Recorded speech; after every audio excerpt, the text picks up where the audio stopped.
Welcome to Talking Early Years, a showcase training podcast with Ellen Roberts and Gemma Carr.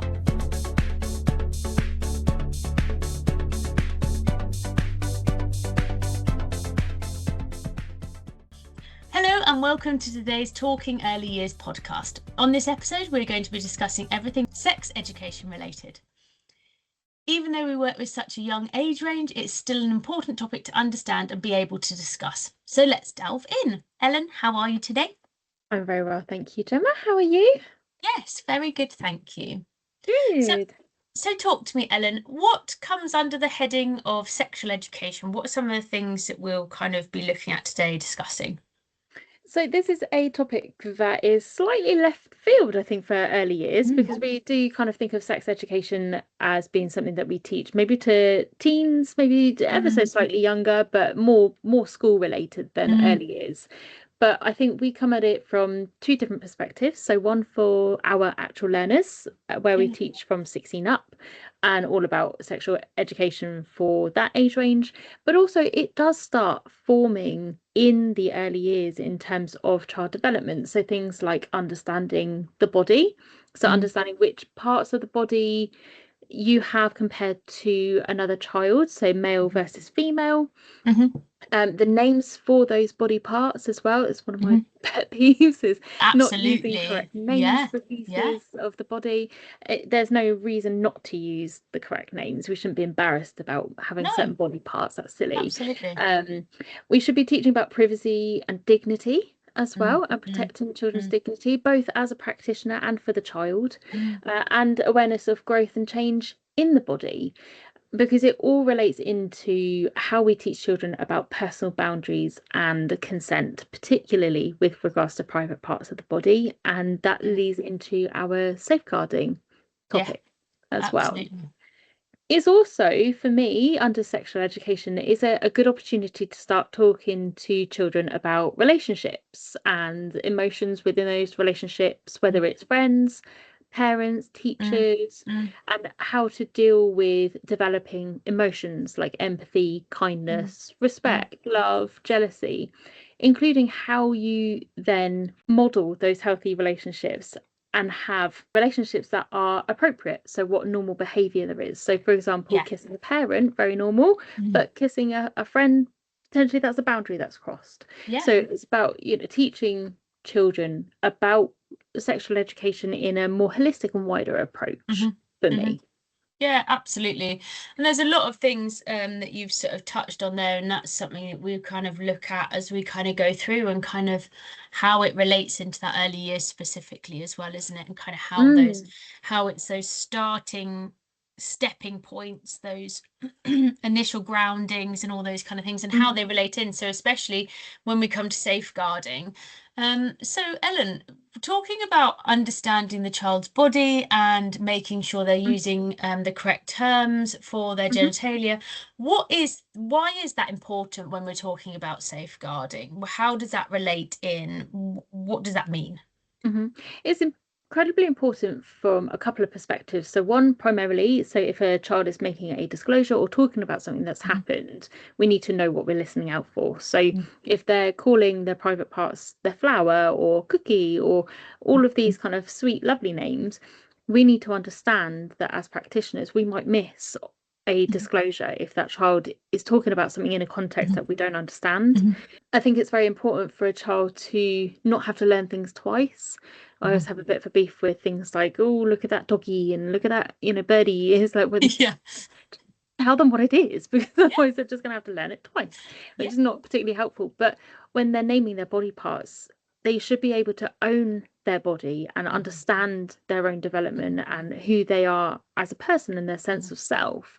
And by evading what body parts are called is not only confusing, I think, for a child anyway, it leads them to grow up with a sense of taboo for what their own body is, and not understanding that a private part is something that they can still discuss with their parent, and if they've got concern, or carer, teacher, and if they've got concerns, where those boundaries lie. But if it's just something that they're taught not to talk about at all, then they're not going to be able to share those concerns. They don't know where that boundary is. I think it's also kind of thinking about for the practitioner side of things. You know, if you have, you know, if you're doing a nappy change and the child said, "Oh, Daddy was touching my flower," you'd go, "Oh, that's nice. What colour was it?" And you know, you'd think that she was talking about a flower sort of thing, and you don't understand that that's what she's trying to tell you is actually a disclosure and a safeguarding concern. So really important to kind of be talking about those things. It also highlights to me the importance of educating parents into it as well, and educating parents into the importance of using the correct terminology, which I think it is becoming more common. I think it is use of social media, use of parenting support sites, all the rest of it. The information is getting to the parents, and I think it is coming through that that parents should be using the correct terminologies as well. Agreed. But like you say, that taboo subject, I think a lot of parents still see it as well, I don't need to talk to my children about that until they're 16. Absolutely. You know, or something like that. Yeah, absolutely. Or until they start talking to me about other boys or girls, I don't need to talk to them about it. And it's no, like you say, it's that learning it from a young age and understanding that. And I think, which leads very well, I think, and importantly for me, is into that element of consent as well, and understanding. In early years, children need to understand consent. Yes, it's maybe not quite the same as consent in teenage life, but actually consent in early years can simply be if someone says no, that means no. Even if that's, do you want to come and play with me? No. Don't force them to come and play with you, you know, let alone in a sexual situation. So I think that kind of rolls through into that kind of element of that boundaries and consent, and again, importantly, of their private parts as well. I agree. And it's important to remember contextual safeguarding in this respect as well. We're not saying about sex education that you need to sit a 4-year-old down and tell them, you know, how babies are made. They may well have questions, you know. But, you know, let's, you know, put a PG slant on it. Let's not give them too much information. They don't need it, you know. It's all in context of that child and their age range. However, every child should be growing up knowing and understanding their own body. I think that's surely just a basic kind of element of keeping themselves safe and being able to talk about concerns, or, you know, maybe they're not feeling very well and they have, you know, a pain in a particular part of the body, or you know, something like that. Again, if a child is talking about something completely different, or, you know, different terminology, it's just not going to be helpful to, you know, whoever's working with them, whether it's the GP, whether it's a nursery practitioner, a parent, you know, whatever it might be. It's not going to be helpful for them to be just on completely two different pages on the subject. And I think it's also important for us as practitioners to be aware that this terminology is going to be heard as well, and us not to create the taboo either, you Absolutely. Not to be shocked. And I remember I've had a child in the past who it was in the summer, and they were obviously they had like a paddling pool out, and the father, whether he just got sort of changed in the garden or something, but the little girl had come in the next day and said, my daddy's got a willy and I don't, or something like that, and you go, okay, absolutely. You know, don't go, what's that? Oh my goodness, we can't talk about a willy, you know, those. And again, it's just it's not being weird about the situation. Absolutely, because it leads into quite a separate discussion about like family structures and respecting different family backgrounds. In blended families, it might be single parents, LGBTQ plus families, in understanding the difference between males and females, and that family dynamic, and what a child may be used to it and not, you know, if they are part of a sibling group that's all females, for example, and with a single mum, maybe they haven't noticed a difference between a girl and a boy, and that's okay. There's nothing, you know, if they look at a child, it could be that they look and think, oh, something's wrong with that person. They have something else there that's not mine. And it's about educating them to be able to understand and respect different people and their private parts. But it's also, for me, an important starter for health and safety as well as the safeguarding and well-being, and it's knowing the difference between safe and unsafe touch. Yes. basic hygiene. Which areas of your body are you focusing more on? You probably wash your feet in a very different way that you wash your Yeah. hands or your Yeah. private parts, Yeah. and toileting as well.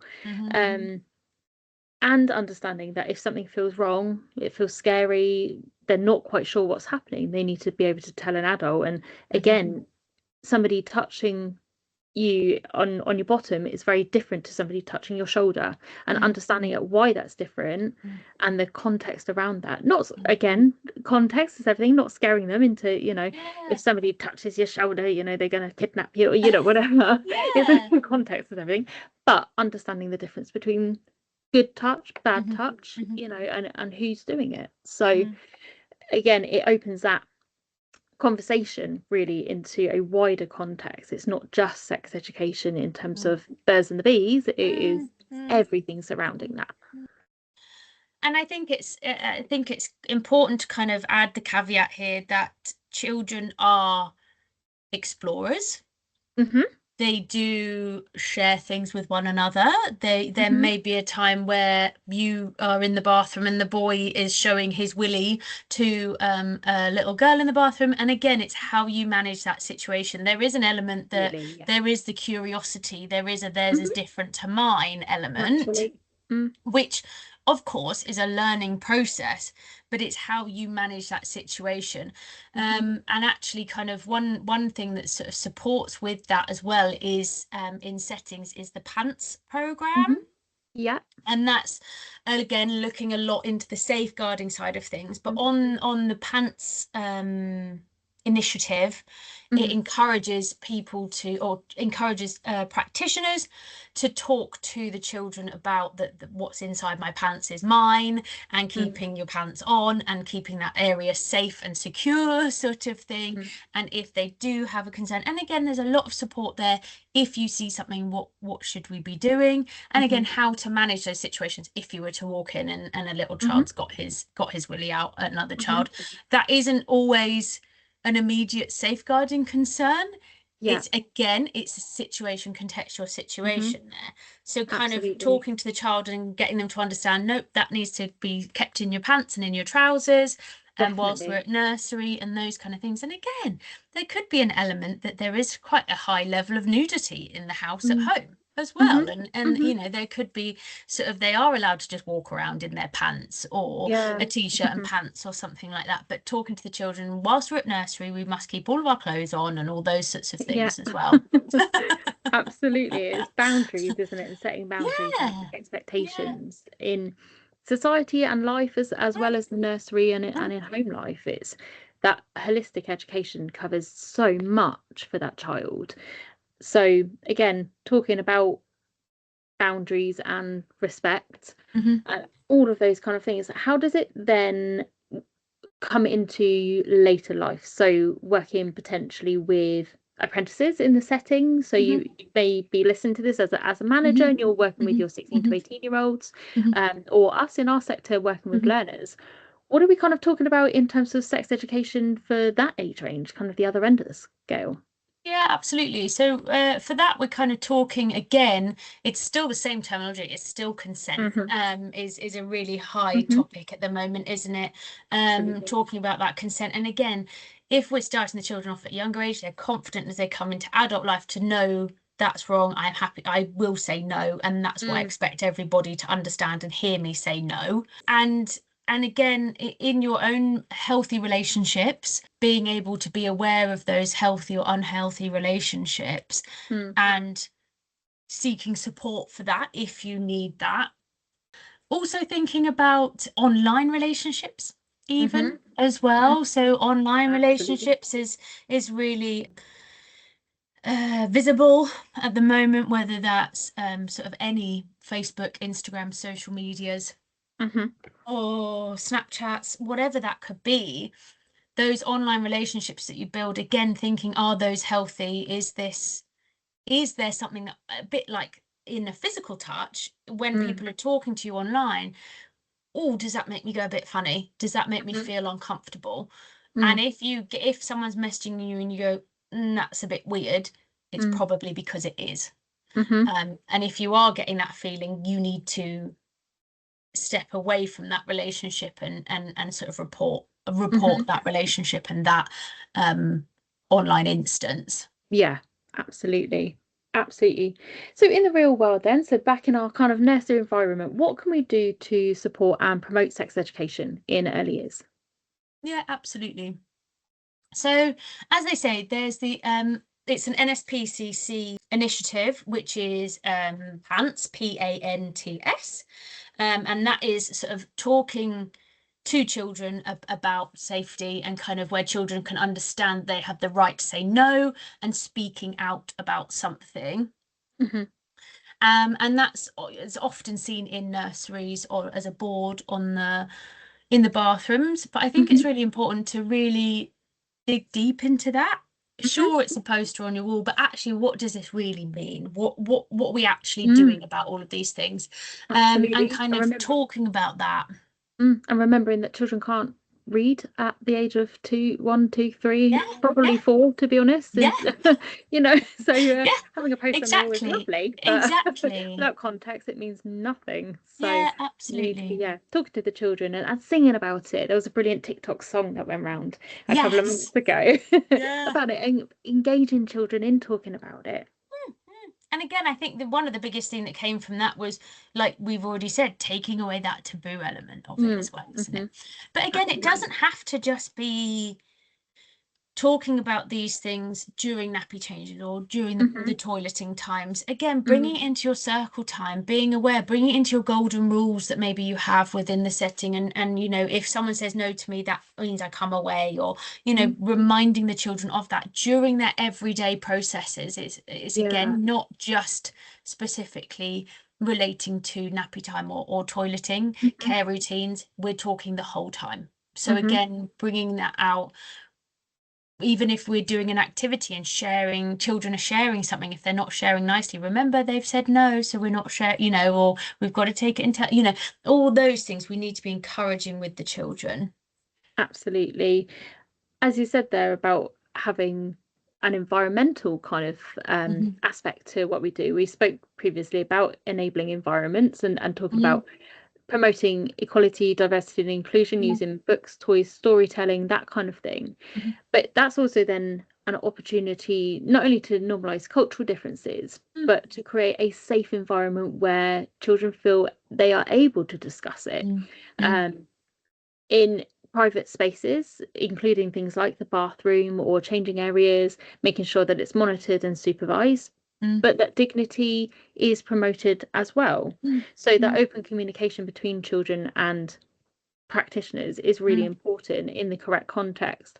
And you mentioned earlier about making sure that the environment is safe and private and that children understand boundaries within each other, Mhm. because it does bring in the element of safeguarding under our keeping children safe in education about our child on child abuse and Mhm. where those lines are. Mhm. A child naturally being curious about a difference between themselves and another child in the Mm. nursery is very normal, but if they are not supervised, you hear stories of children touching one another and Mm. trying to explore things in a slightly Mhm. different way. There's a boundary there that Mm. needs to Mm. be, we as adults need to step in and say, Mm. that's not okay. That is a Mm. line. Mm. Um, Understand what you're doing and why, because you're Mm. you're curious and whatever. So let's look at it in a different way, Mm. but equally not having to shoehorn things in. We're also not saying, Yeah. sit down with a book and A diagram. Yeah. yeah, a diagram of all the, medical terminology and that kind of thing. We don't need to go that extreme, but making it No. a normalized Mm. thing and normalizing that behavior and that language is all about how we can make that environment Mm. the inclusive, safe, open environment that we need it to be. Mm. Mm. Absolutely. And when, as you're talking about environments, one thing for me is actually the physical environment too. And I've Mm-hmm. worked or I've been into a setting before previously where they had a nappy changing area. It was separate to the main room. So Mm-hmm. the children would come out of the room, cross over a corridor, and go into the nappy changing area. That's fine. The door was often held open. Mm-hmm. They always said they'd close the door. It had a glass window in. and they close the door during nappy changes for privacy. But parents were still picking up from the rooms adjacent to this room with a glass panelling. And the nappy changing area was, you could stand at the door and look through the glass and see everything. So again, it's not always a case of the environment that we're providing with ourselves, but also the physical environment. Is that physical environment safe and appropriate for those children? Or should that glass be frosted? Absolutely. Or should you be conscious, right, it's pick up time at the moment, I'm just going to give it, I'll wait till this parent's gone and then I'll do the nappy change or something like that, you know, being conscious of that time and where you're doing it, and that physical environment as well. Absolutely. There's common sense, I think, to apply to things. Sometimes people don't always look at things logically, especially with things like sex education, where it can be fairly controversial as well. They almost go too far the other way equally. So common things that we kind of see as well, things like where people haven't thought of things like just frosting a glass. You know, you don't have to then board up, you know, an entire area, close it off completely. And there's always the argument of CCTV as well in those kind of areas. And again, it needs to be what works for the nursery, but maintaining that the child is at the center of making those decisions, protecting their dignity and respecting their boundaries as well as the boundaries that you're teaching them. I've also worked quite closely with a nursery as well, where their nappy changing policy is they'll sort of say to the child, right, I'm going to change it in 2 minutes time, I'm going to change your nappy. And again, giving the child warning, that's quite common practice within settings. Carry on playing and then come back, right, it's time to change your nappy. Is it okay for me to change your nappy? Yes or no? If the child says no, it's sort of okay, well, I'll just finish, I'll do this nappy instead then, and then I'll come back to you and ask again. And if they continue to say no, and if there is a constant no for a nappy change from different members of staff, but they will contact the parent and ask the parent to come and change the child's nappy, because obviously they do not feel safe or comfortable to allow someone else to change their nappy, even though it's in the setting.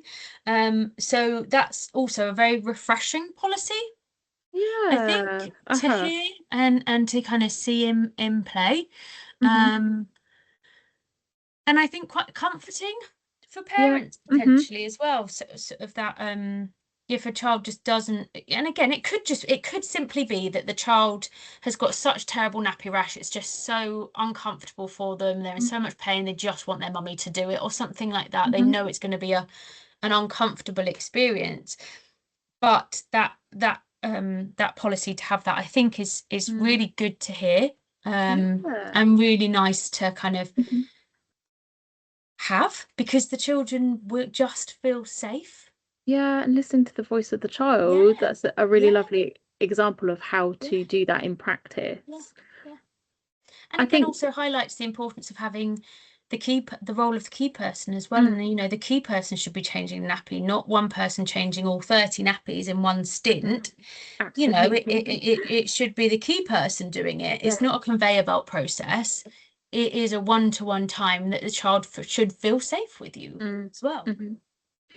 So in practice, Gemma, what do we do? So especially for, probably not obviously relevant for babies and waddlers, toddlers, that kind of age range, but certainly going into preschool, children will naturally start to be curious, and they reach the age where why is their favourite word. How do we approach sensitive conversations then? So if they perhaps have a sibling on the way, or you know, perhaps saw mummy coming out of the bath, or you know, whatever it might have been, how do we approach conversations with them where it is fairly sensitive and we might feel a bit embarrassed talking about certain things? I think if you don't feel comfortable talking about it, that should be something that you maybe reach out to your room leader and kind of ask them to kind of join the conversation if you don't feel comfortable with it. However, think of it as just a conversation. Again, you don't need to go into detail. You don't need to give them the birds and the bees. You just need to Mhm. have that conversation with them. So if they do sort of start talking to you about, I saw mummy's boobies and vulva at the weekend, okay, so is that different to yours? Have you got those? Oh, and or they might even point at you, at your boobs again. There's quite a lot. They might grab your boobs, and and again, just have that conversation with them. Or we don't touch other people's because that's we have to ask, or it's not appropriate to ask adults if you can touch. Have it as a normal conversation. Mm. It doesn't need to be bigger. It doesn't Yeah. need to be Mhm. uncomfortable. You just need to talk through it. But equally, don't ignore it. Yes, absolutely. Don't pretend like, oh, just go play over there and it'll all be fine. Don't just pretend like that hasn't happened. Again, we all have one or the other. So be okay with talking about them. Absolutely. You're right there as well to say about not ignoring it and sort of, and equally not making it a massive thing. I think from again a sort of safeguarding perspective, but more partnership working, have a talk with the parents as well. Absolutely. If they are excessively intrigued at something, then maybe there's something going on in the family, or if they're asking about how babies are made, or how why is there a baby in mummy's tummy, talk to the parents and ask them what their kind of stance is on how they're explaining it, because what you also don't want to do, whilst we're using appropriate language and perhaps I don't know what the word, censoring what we're kind of saying to a child. Some children learn that it's a special cuddle that makes a baby, or when a mummy and daddy love each other very much, or whatever we're sort of saying, or how we're addressing that with the child. Make sure you're coming from the same perspective as the parents as well, because first of all, you don't want to be confusing the child, telling them two different things. But second of all, you don't want to tell them something that the parents don't want them to know as well. That is still the parents' choice. Yes, we're being open and honest, but understandably, parents might have limits of what they deem acceptable. I know some parents are a bit funny about kissing their child, whereas other parents walk around naked around the house, very open and honest. There's different boundaries for different people, and it's about respecting those individual choices for that family, for that child. There's always a bit of a debate about kissing children on the lips, one from a safeguarding perspective, or a healthy relationship perspective. There's a health and safety perspective in that. There's so many different things. Absolutely, yeah. Yeah, especially you can see it fairly, not tarring all with the same brush. We see it quite often in the older generation, especially for babies in a pram. They sort of go up to them and want to kiss them, and you think, please stop.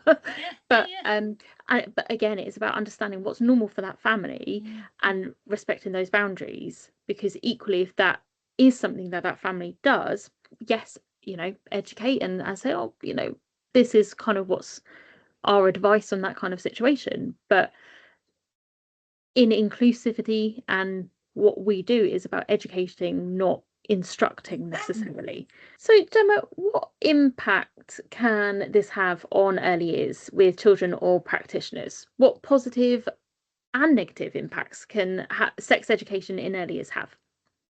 Well, again, it's that sort of building those foundations for well-rounded teenage adults, and being respectful of one another. Again, coming back to the element of consent, and bringing that, if you've got that at that younger age, it will pull through for for the rest of your life. And again, that kind of morally, what's correct, incorrect, those thinking, even an element of it linking to your British values, things like that as well. So yeah, and I think it's just being more accepting of others. Again, thinking of equality, diversity and inclusion. Okay, that's what you've got, so I've got this. And open to the conversations with people, being staying that curious element as well. So if we're answering those questions as the children are asking them, we're encouraging that curiosity in them as a child, and them as a person, and them as they grow up. So it's all of those things that it will pull through, really. Absolutely. I think it's very important to remember that we are early years educators. We are educators. We are educated about these topics. And ultimately, for me, it leads to stronger relationships between you and the children, first of all, including trust Absolutely. with that child, Yeah. but also within the workplace of having a positive culture and a culture built around respect and a positive communicative environment. It increases collaboration with families and parents, which can only Definitely. be a positive thing for the child as well. Definitely. So, in terms of places for information on sex ed, you mentioned the NSPCC pants. Where else can we go for support and information on sex education in early years? Absolutely. So there is BBC Bite Size has got some videos and sort of series within that, less maybe for how to support younger children with it, but more kind of supporting you as our learners and as teenagers going into early adulthood. Also, there is a website called Brook, BROOK, which .org, which is talking everything sexual health. So again, if you've got any questions about sexual health, or periods, menopause, contraception, anything like that, those sorts of topics of conversation are all accessible on brook.org as well. And you can sort of reach out for support on there on anything as well. That's another thing we haven't discussed actually, is menstruation. And again, obviously for the earliest children, it's not quite as relevant for their own bodies, but again, seeing mummy, oh my goodness, why is mummy bleeding? Is she in danger? Is she hurt? Absolutely. Very recently, actually, I had to have this conversation with my niece and nephew because mum is very open about that kind of thing, very talks about it, very normalizing in their family, which is brilliant. And they were that my nephew came in to me and my husband and was like, oh, mummy's got that thing that she has every month where she bleeds. And it was like, it was so like sort of innocent and sweet. It was like, that's okay, that doesn't mean that she's in, well, not necessarily in pain, but within context of but in that she's, that's okay, and it's a normal thing. You don't need to be worried about that. Absolutely, because that for a child, seeing mummy you bleeding probably would be very worrying for them, and cause them to have quite a bit of alarm. So again, normalizing that, sex education comes under that as well. Covers so many different topics. Absolutely. And again, like we keep saying, just be normal about it. It's not again, it's just not, it shouldn't be a taboo subject. It shouldn't be giggles and flushing red or awkward or anything like that. It just is a conversation. Absolutely. So yeah, Brooke's very good. You can reach out for advice, guidance on there as well, and there's a lot of support and guidance on there, again relating into healthy relationships, sexuality, sex generally, STIs even, so it covers an awful lot on that website. Amazing. Fantastic. Thank you so much for tuning in today. We'd love to hear your thoughts on topics we've covered today and answer any questions you might have about what we've discussed. Your input really helps shape our conversations. Don't forget to like, share and follow this podcast to stay updated. And as always, let's keep the conversation about early years going. Until next time, take care and keep making a difference.